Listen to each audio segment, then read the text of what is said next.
Hello, hello, hello again. This week, we're going through the rest of Dale Carnegie's How to Win Friends and Influence People.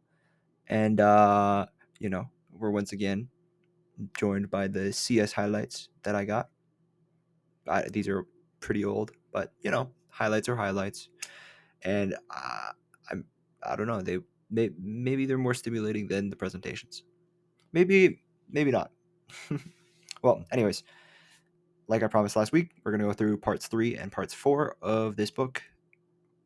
Won't be that bad, I don't think. Won't be that long. Who knows? It's unscripted, so we'll see. Anyways, part 3 is how to win people to your way of thinking. And Dale Carnegie says basically, similar to nonviolent communication, arguments have no winners. So ideally, don't argue at all. That's the first point. Second point, there is no right or wrong. Everyone has different perspectives and opinions and schools of thought. Like, most things that you argue about aren't objective in the sense of like, oh yeah, this is 100% right, this is 100% wrong, kind of thing. Chapter 3, admit fault emphatically and quickly. Hey, I read this in another book. This book came before, so I guess it's just like similar ideas. But yeah.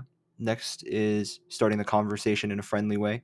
Don't instantly open with like your like opinion. Kind of go through with like a gentle opener of some sort. I don't know what that kind of opener is. Like, think of like an icebreaker, I guess, but you'll feel it out because probably this is someone that you're already friends with. Next is get them to your mindset of. I'll get them in a mindset of agreement. The book said the Socratic method. Basically, say things that that they agree with, like things that like there's no shot they disagree with. Like, oh yeah, the sky is blue. Well, that's a terrible example because like how are you going to lead into something else like that? But like if you're arguing about like how like a report should be, ask them like get to know like what they see as an ideal report, and then work in how like your vision is basically their vision. Next thing was let the other person do the talking. By talking, you kind of leave the door open for misinterpretation. But if they say it, like you can see where they might get off the track, but it makes them feel like it's their idea, and also you can just kind of hear like an authentic version of how they see it. Next is giving them input in the sense of making it feel like it's their idea, but because think about like, is it easier to do something when you're told to versus when you feel like you're the one doing it, right? It feels nicer when you feel like you're the one doing it or you're the one contributing actively to that project. The next thing was giving an honest effort to see things from another person's perspective. That's golden rule. Walk a mile in another person's shoes. Next one was offering sincere sympathy in the alternative perspective. Like, really give it a shot at like, do you see it from their perspective, kind of thing. The next part is that there's a reason we tell ourselves to do something, and then there's the actual reason. You want to appeal to their like perception of the right thing, like you can tell yourself that like you go to your job because you love it. Well, maybe you do, but like the real reason might be money. Or maybe you secretly love your job, but you just are embarrassed about it and you say it's for the money. You want to appeal to like the real or like the right perspective, I guess. Next one, make it dramatic. This guy that day, hey, crazy. But his example was like this guy that he was trying to meet for a while. He sent him a card of, hey, I can meet you at this day on this time, and then the guy filled it in. That's crazy to me. I think this is a very very like 1930s kind of thing. Maybe don't try this one.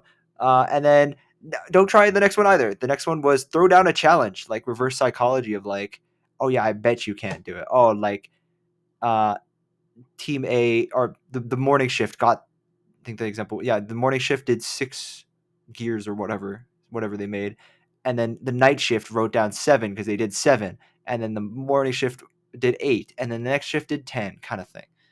Yeah, but this is a pretty similar thinking to nonviolent communication, which I guess might have been derived from this. But next chapter or the not next chapter, the last volume last part is about being a leader. If you find fault, you want to be open with praise and honest appreciation before the criticism. Next, it said that direct attacks feel much more pointed. Criticize through the omission, kind of skirt around the thing, I guess. Which, in my head, I'm thinking like it could lead to misinterpretation, which is always pretty bad. But the idea is like you don't say like you don't you make it feel less pointed, I guess. The next point was to be open with your own faults, which obviously that makes it feel more genuine rather than like a constructive thing rather than a just like you do this, you do this, you do that. The next one was like the classic like what can I do? Don't like bark orders at them. Like if you see someone unable to meet a task consistently, ask them like what they need from you to help you succeed in that task. Uh, Next one was about saving face. Ideally, don't shame them.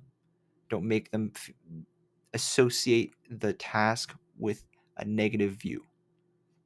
And then loose with praise, hard with criticism. Like good job over small things. Only criticize if it's important. Uh, yeah, I don't remember. Did I write? I think the beginning part of the book also said something similar to that, but you know, the next one was giving them a clear standard that they can hit or have hit, like the bar basically, because it's a lot easier to aim at a goal when you see it versus when you don't see it. Encouragement, make them feel like the goal is very easy and it's within their reach, because if it's like, oh yeah, making the NBA right now as a uh, I'm 22. Can I make it there? Probably not. That's not like a goal that I can see myself doing. So then I don't have the drive to like, I don't know, play basketball for 18 hours a day, right? Um, Next up is, or I guess not next up, last up is giving a good reason why they should do it. And that's, kind of like the main point, I guess. Like they have to want to do it. What's in it for them? It's not that everyone's like selfish to some extent, but there has to be a reason, right? And yeah, that basically wraps up How to Win Friends and Influence People. Overall, as a book, a little bit dated. There's still things that you can draw, but I don't think it's like the must read that it's framed as. You can definitely get the same ideas from like probably other books, and I will say it was a little bit of a rough read. Uh, it felt very dense, very like chucking things at my face. I much prefer nonviolent communication, but that's just me. Um, well, I don't know what book I'm going to read next. Maybe a long one, maybe a short one. Leaning towards The Little Prince, but that's probably going to be in French and probably really short. I don't remember the length of it. But, anyways, talk to you guys next week. Bye.